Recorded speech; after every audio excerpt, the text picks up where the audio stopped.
is going to change a legislator's vote or a ticket. I do have some concerns where certain legislators are able to contribute to other legislators, and it puts them in leadership positions, who then in turn can put individuals in very key positions in roles and different things where they can pretty much bottle up all the legislature. I think that's probably the one area that I have the most concern about, is that ability to do that. And so hopefully the legislature will strengthen their own ethics before this even gets on to the point of a ballot.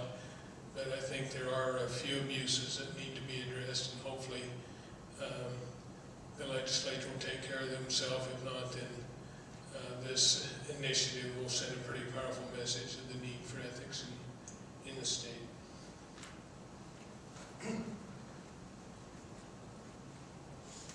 Thank you, Brent and Alan and Dixie. I'd just like to go over a couple of things before we open it up to questions that we can look at. And see, this is one of 7 proceedings that's going to be conducted.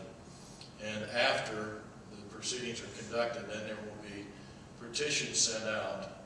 And when these petitions are sent out, hopefully the beginning of next month, signers must be registered voters. That's one of the things that comes into play here. And there will be more instructions about how to do that and the different things that go on. But just to give you an example, with the laws that are set up to have an initiative on the ballot, we need 10% of the voters who voted in the last gubernatorial election to on the petitions. And in so doing, for instance, our district, the Representative Okerlund's district, we need 2,867 signatures. And that stretches from Monroe, where Ralph lives, up to South Tooele. So that's where our district goes, is all up through there. So that's one of the things that needs to take place. Now, of course, part of the reason we're here tonight is for this hearing, but also if some of you who have signed the roll would like to sign up and help, we'd sure appreciate that as well. But those are some of the things that are going on. Just on a personal note, yesterday in the Tribune and again today in the Deseret News, there were both editorials on supporting this, generally by the papers. So I think that's something that you should be aware of. Now what we'll do is open this up to questions. If you have any questions, and we need you to state your name, your city, and the county you're from.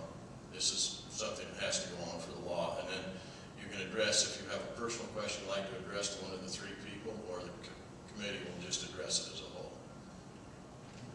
Oh, and you have to come to the mic too, so they can record this thing. Your title? I was going to say, God, King. So do we have any questions? Any of you would like to ask questions of the committee here?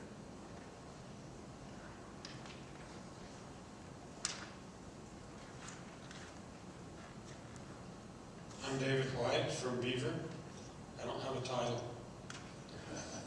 I'd like to ask Mr. Smith, maybe just a point of clarification on the pool of 20 that from which the 5 are selected. How is that pool arrived at? Here's how it's arrived at as we've drafted the bill.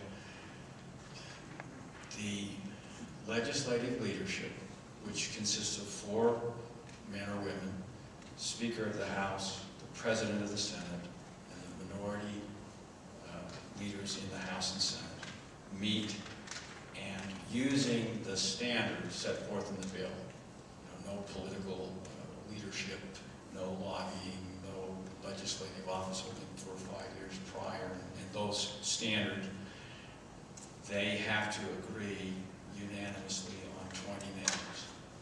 Those are the 20 names. And then they're all put into a hat. And then 2 legislators who are selected in a mathematically random way are designated to draw the names from the hat. And then they draw at random. And the first 5 drawn, that's the commission. Is this the procedure that's outlined in?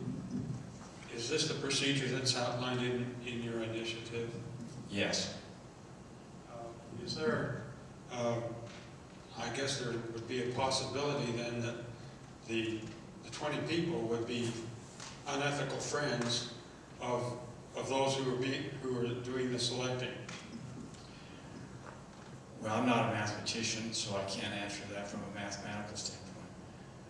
But our goal was to make this process as free from politics as possible, while at the same time honoring the constitutional requirement that the legislature or those exercising the legislative power be in charge of the process.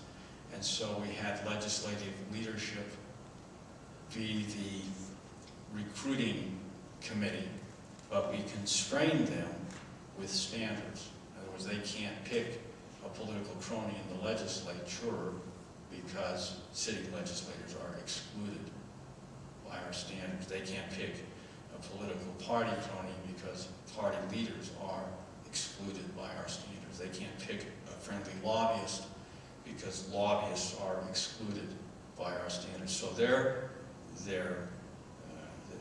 universe of selectees is narrowed to weed out the political influence. And then each name they pick, they have to think out loud to themselves, golly,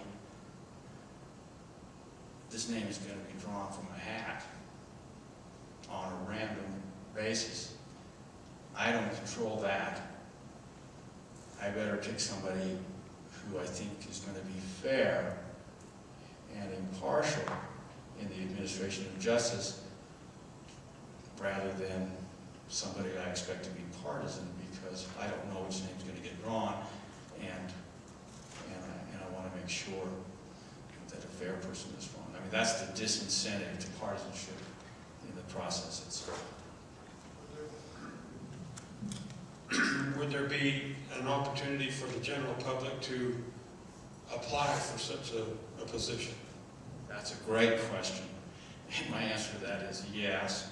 We didn't put any restrictions on leadership in how they went about searching for names. And I think if any person who feels worthy and wanted to be considered as a candidate, you would just have to get in touch with leadership and say, here's my resume, I think I can do the job, and they would take a look at you. Bearing the cost of the litigation or the procedure by the complainant, I can see how that would be a deterrent to frivolous complaints. But it also might be a deterrent to legitimate complaints as well. Now, is this already law, or is it part of the new initiative?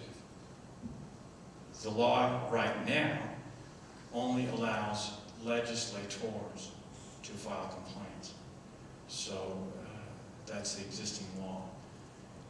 We're changing that, or proposing to change that with this initiative by allowing any three persons to file a complaint.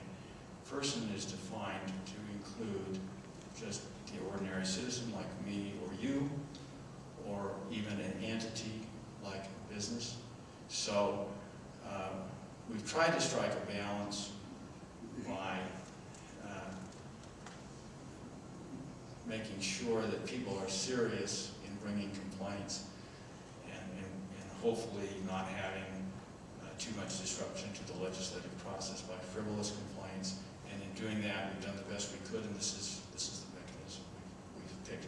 We wanted the legislator to have his counsel not only as a gesture of fairness to our legislators who serve, as you all know, part-time, but also because in recent memory, one of these legislators who was accused last fall and hired his own attorney to represent him ended up with a pretty substantial legal bill. He made arrangements to pay that bill by holding I don't know what to call it, a party